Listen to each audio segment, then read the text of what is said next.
Hey guys, it's Vanessa here at Cake Style, and today I'm going to show you how to make this gorgeous basket of flowers. I've done it in a beautiful shade of Cornflour Blue, and I've got all of these gorgeous flowers. Some of them are new ones that I've never shown you how to pipe, so I'm really excited to share this video with you. This video is sponsored by Graphic Stock. It has the largest library of images to download. There's photos, illustrations. They have over 300,000 to choose from. And I have used some in this introduction. It looks pretty cute. I also love going on there so that I can grab some cake and baking photos. Anyone who's followed me for a long time will know that I write a blog series called The Secret Life of a Cake Decorator, and I often get really caught up in writing and then have to rifle through all of my images to try and figure out a cool cake or a cool baking shot to add with it. With the images from Graphic Stock, they are 100% copyright free, which means that you cannot be sued for using them. They are part of an annual subscription that they have, which I kind of think is pretty fantastic because lots of places charge you per image to download, and it can be up to $30 just to download one image. Whereas with Graphic Stock, you pay a $99 per annum subscription, and then you can have an unlimited amount to download. Now for you guys to get started, we have a 7-day free trial. During that time, you can download 140 images. I'll be adding the details in the description box below for you, but you just want to head to graphicstock.com/YouTube and you can check that out. Now it's time to get started with this cool cake, and what I've gone and done is baked 2 square cakes that are both milk chocolate mud cakes. And I'm just layering each cake twice, and then filling it with a delicious vanilla chocolate chip buttercream. Don't worry, I'll add the details for the recipes in the description box below so that you can head on over to the website and check those out.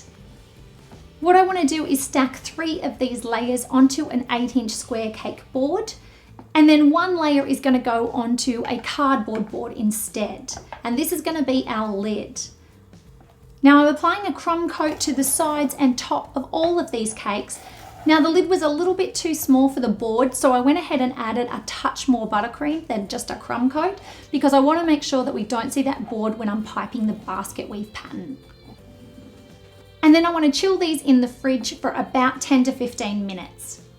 Then I'm going to take some of the offcuts of the cake. Don't worry, I know that this looks super firm, but it's just the way mud cakes look. They're actually incredibly moist cakes and very, very soft, but they always get a hard crusting on top. What I want to do is just create a little angle and pop that into the cake before adding some wooden dowels just to support this lid.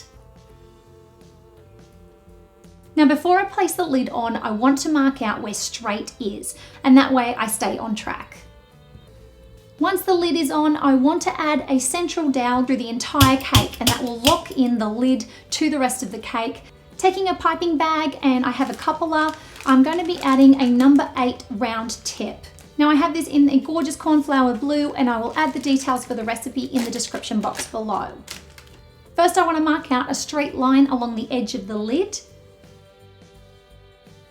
And then I'm just going to come along and do little tiny loops over, leaving enough space in between to add another one.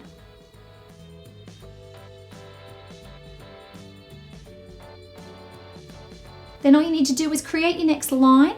Make sure that you're pretty much going over the top of where you ended those little loops.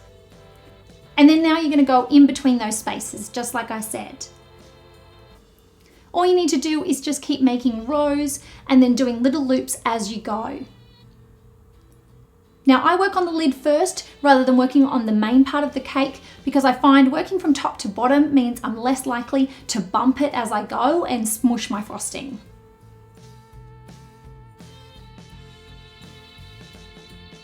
When it comes to the sides, it's just a miniature version. So we just need to do a little line, 2 or 3 across, and just continue that all the way around. Just make sure that you're looping around the sides really well as you hit each corner. Now I've sped up this video. For the most part, the piping is done in double time. So you actually do pipe this fairly slowly, and it does take a couple of hours to do this cake. I piped a shell border just along the back edge, and then any little bits that need an extra row, you just want to go ahead and do that now.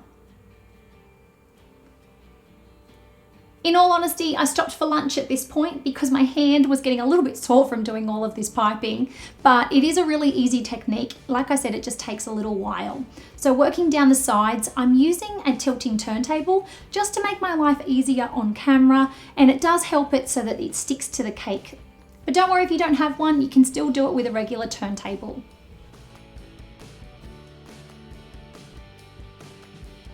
Once that's done, you want to pop it into the fridge and grab a whole bunch of cool colors to make our flowers. Don't worry, I'm going to add all of the details in the description box for how I made each shade. I'm going to take 2 different shades of the same green and create beautiful soft leaves. Now you'll see I'm using a flower nail as well as little pieces of parchment paper. Now I've actually done this leaf before in a 2-tone and I just find that it's always gorgeous. I'll add the details so you can check out that video as well.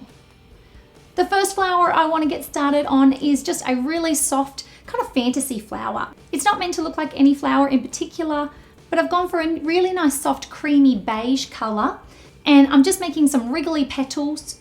I want to go all the way around, and then I just want to turn my wrist a little bit and do another layer on top of that. The next flower I want to work on is another version of a wild rose. It's kind of like a wild rose crossed with a ranunculus.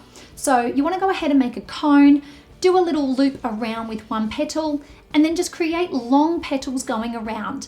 The key with this one is to just make each petal really long and not wriggly. So don't move your hand at all. Just go back and forth, kind of like windscreen wipers.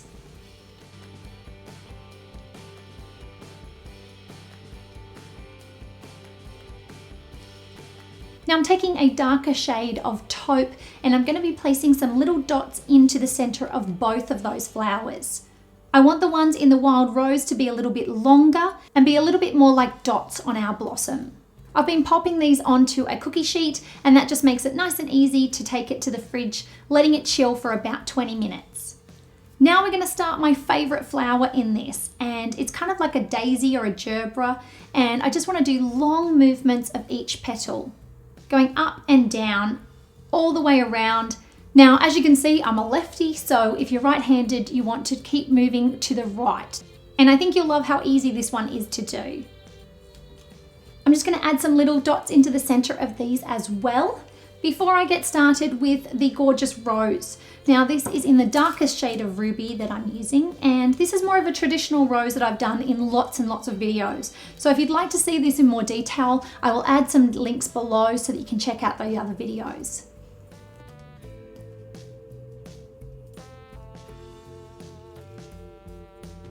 Don't forget to make some little versions as well.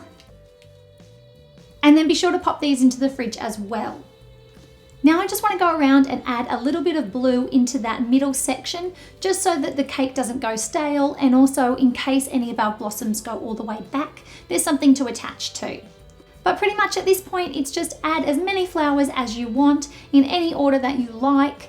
I really love the mix of colors. I know that it seems like the apricot is a totally different color to these deeper ruby shades, but I actually used the exact same food color, just in different amounts. And that's why, even though they look really different, it tends to go and coordinate with each other really well.